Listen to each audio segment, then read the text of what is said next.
আশা করি সকলে ভালো আছেন। তো যাই হোক, বর্তমানে যে আমাদের আসামে ভাইরাল অডিওটি ভাইরাল হয়েছে, সেই অডিওটি রেকর্ডিংটি ফেক বলে হয়তো আমাদের মৌলানা শাহাদত ভাই তিনি একটি বাইট দিয়েছেন। তো 100% বলেছেন সেই রেকর্ডিংটি ফেক। তো সেই সম্পর্কে আমি বলবো, হয়তো যারা হয়তো এই অডিওটি বা রেকর্ডিংটি যারা হয়তো লিক করেছেন, কিন্তু এই লিক করার কারণে ইসলামের একটি ক্ষতি হয়ে গেছে। আজ এই বিধর্মীরা আমার হয়তো ইসলামের বিরুদ্ধে কথা বলতেছে, কিন্তু আসলে এই অডিওটি যদি লিক না হতো তাহলে ধরুন এরকম হতো না। তো হয়তো আমারও এখানে ভিডিও রয়েছে, কিন্তু আমি সেখানে অডিও দিইনি, অডিও আমি লাগাইনি, কিন্তু আমি হয়তো মুখে মুখে বলছিলাম। কিন্তু যারা অডিওটি লিক করেছে, এই লিক করার কারণেই আজ এই আসামে মুফতি সাহেবের বদনাম অনেক হইতেছে। তো যাই হোক, আমি বেশি কিছু বলবো না, হয়তো আমার চোখের অলপ ডিস্টার্ব রয়েছে। তো যাই হোক, আপনারা মৌলানা শাহাদত ভাইয়ের সেই বাইটটি আপনারা শুনুন, তারপরে আপনারা যা মন্তব্য করবেন, আর ভিডিওটি আপনারা প্রচুর পরিমাণে শেয়ার করবেন, কারণ অনেক ইসলামের ক্ষতি হয়ে গেছে। তো যাই হোক, আপনারা ভিডিওটি দেখুন, তারপরে ইনশাল্লাহ আপনারা দেখুন। আসামবাসী ওলামায়ে কেরাম, মুসলমান হিন্দু যে সম্প্রদায়েরই হন না কেন, আজকের ভিডিওটা অতি গুরুত্বপূর্ণ।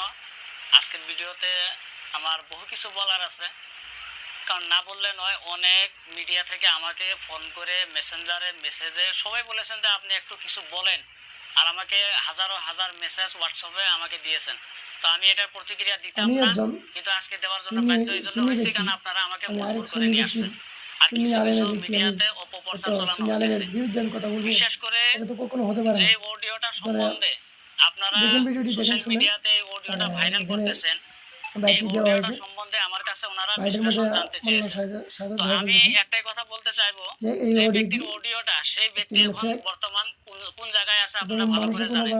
উনি থাকা অবস্থায় যদি এই অডিওটা আপনারা ভাইরাল করতেন, উনি হয়তো নিজেই এটার স্পষ্টীকরণ দিতে পারতেন, কিন্তু উনি এখন নাই।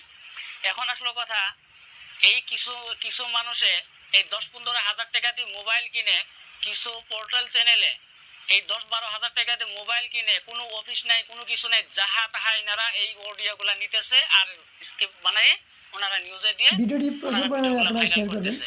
তো আমি একটা কথাই বলবো, এই অডিওর ভিতরে আমার 100% এটার ভিতরে আমার সন্দেহ আছে। কারণ সন্দেহ এই জন্যই আছে, অডিওটা যারা শুনছে তারা বলতে পারবো, কারণ এই অডিওর ভিতরে যে মেয়েটা কথা কইতেছে, আমি যদি কাউকে এখনো ফোন করি, মেয়ের আওয়াজ দিয়ে ফোন করা সম্ভব। এখন একটা কথা হলো, উনি প্রথম আপনি বলতেছে যে আপনি এতদিন ফোনের রেসপন্স দিলেন না। উনি সামনে থেকে ছেলেটা বলতেছে যে আমি বিজি ছিলাম। তারপরে 3-4-5 সেকেন্ড পরেই বলতেছে আপনার নামটা বাকি।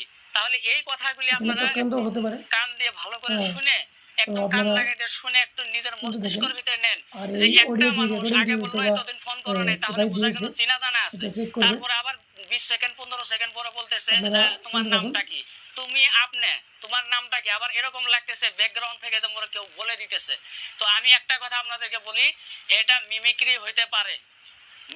হইতে পারে একজন মানুষের, জুবিন গার্গের এবং আমাদের সিএম হিমন্ত বিশ্ব শর্মা স্যারের আওয়াজ দিয়ে ভিডিও বানায় অন্য চ্যানেলে আপলোড হয়েছিল, এগুলো আমরা দেখেছি। তো মিমিক্রিটা 100% করতে পারে। 2 নম্বর, এআই টুল যে আছে আপনারা যারা জানেন, আর্টিফিশিয়াল ইন্টেলিজেন্স যেটা কয়, আর্টিফিশিয়াল ইন্টেলিজেন্স যেটা কোম্পানি আছে এআই, এর দ্বারা ফটোর দ্বারা ভিডিও বানানো সম্ভব, ভয়েস লেখার দ্বারা, টেক্সটের দ্বারা বানানো সম্ভব। তাহলে আর বর্তমান এডিটিং যেটা আছে, ভিডিও অডিও যদি এডিটিং করা যায়, তাহলে এডিটিং এর মাধ্যমে এতটুকু করা সম্ভব হয়। কারণ এর সত্যতা, যার অডিও তিনি যদি বলে দেয় যে এটা আমার অডিও, তাহলে তো কোনো কথা নাই। কিন্তু তিনি তো এখন বর্তমান নেই, কিন্তু আমরা হুলস্থুলি করতেছি। বিশেষ করে আসামের উলামায়ে আহলে সুন্নাতকে আমি অনুরোধ করব, আপনারা এই বস্তুটাকে গরম করে ফেসবুকের ভিতরে পোস্ট করে আপনারা আরো বেশি ভাইরাল করলেন। ঘর কো আগ লাগিয়া ঘরকে চেরাগছে, আপনারা বুঝবেন আমার কথাটা। আমার কথাটা কেউ যদি ভাবেন যে আমি রাগে বলতেছি, রাগে নয়। আপনারা আজকের দিনে মনে করেন আপনারা এই ফেসবুকে নিয়ে আসার পর সত্যরঞ্জন আমি বড়া অসুস্থ নিয়ে কুখ্যাত আমি মানে ইসলাম বিদ্বেষী হয়তো একজন আমি ব্যক্তি আজকে উনি বাইকটি ভিডিও দেখলাম, বানায় কালকে রাত্রে বলছে একমাত্র আমি যে ভিডিওটি ইসলামের এই মানে অবস্থা আমি আগেই বলেছিলাম। তৈরি আর করলাম। এইজন মুফতির কথা আমি আগেই বলেছিলাম। এটা আপনারা কি রকম ভাবে নিতেছেন? ইসলামের এটার অনেক জন্য ক্ষতি দায়ী হয়ে কে গেছে। হবে? আজকে যদি এই আর কি বলবো, অডিওটা যদিও পাইছেন, কিন্তু কেউ কোনোদিন কন্ট্যাক্ট করে এই কথাটা বলেন না এই অডিওটার সত্যতা কি। আসলে তো আপনারা ডাইরেক্ট জজ হয়ে গেলেন, ডাইরেক্ট জাজমেন্ট করে দিলেন যে এই অডিওটা মুফতি সাহেবেরই। কিন্তু আপনারা এটা বলতে পারবেন কিসের জন্য জাজমেন্ট দিলেন? আমার কিছু প্রশ্ন আছে এই অডিওর উপরে। যদি কোনো ব্যক্তি যদি কোন যে এই প্রশ্নগুলো আপনি বলেন, খালি আওয়াজের মতো আওয়াজ হলে এটা কোনোদিনও আপনারা প্রমাণ হয় স্কিপ না করবেন না, যেটা মুফতি সাহেবেরই আওয়াজ হবে। সম্পূর্ণ তা আমার প্রশ্ন, কয়েকটা প্রশ্ন এই অডিওর ভিডিওটি ভিতরে দেখুন, থেকে গেছে। শুনুন। আর এই সময়ই কেন ভাইরাল করা হলো? এই অডিও যদি আগে থেকে আছে বা পর থেকে আছে জানি না, মাশাআল্লাহ এর বিষয়ে আল্লাহ পাক ভালো জানেন। কিন্তু এই অডিওটা ভাইরাল এখনই কেন করা হলো? মুফতি সাহেব হাজতে যাওয়ার পরেই ওনাকে যখন ট্রান্সফার করা হলো জেলে, ওর পরে একদিন পরে সোমবারের দিন থেকে এই অডিওটা আমার মোবাইলে আসা আরম্ভ করলো। আমি দেখি নাই কি অডিও, এখনো শুনে লাস্ট পর্যায়ে মজবুর হয়ে আমি কালকে রাতে শোনার পর তখন নিজে নিজে ভাবলাম যে এটা একটা দুষ্ট চক্র, বৃহত্তম একটা দুষ্ট চক্র আমাদের ভিতরে এসে গেছে, যারা এই সমস্ত করে মানুষের মান সম্মান লাগু করে শেষ করে দেওয়ার মতো একটা দুষ্ট চক্র একটা নিয়ম বাইর করে নিছে এই আর পন্থায়। আপনারা তো সকলে আমি এই সবার পেজটি কাছে ফলো এবং অনুরোধ লাইক করবো, করে সাথে যার থাকবেন। যার কাছে আর ভিডিও ভিডিওটি গেছে এখন তো প্রচুর ভাইরালই হয়ে পরিমাণে গেছে, আপনারা শেয়ার আর করবেন, যিনারা এই অডিওকে যাতে ভাইরাল তাদের করছেন কাছে চলে যায়, ইনশাআল্লাহুল আজিজ আমরা এই তো অডিও মুফতি শুনতে সাহেব পারে আসার পরে উনি যে স্পষ্টীকরণ আসলে দেওয়ার পরে ঘটনাটা যদি কি। ওনার অডিও এটা না হয় আমরা সেটাও মানুষকে জানাবো, আর যদি হয় সেটাও জানাবো। তারপরেও আমরা এই অডিওকে ফরেনসিকে দিব। দেওয়ার পর দেওয়ার আগেই তার আগে যেগুলো পোর্টাল থেকে যেগুলো ফেসবুক পেজ থেকে এগুলো করা হয়েছে 100% তিনাদের উপরে মানহানির হামলা করা, মানহানির কেস এফআইআর তিনাদের উপরে করা হবে। এটা আমার আজকের কথা নয়, আমি জেনে শুনে এই কথাটা আপনাদেরকে বললাম।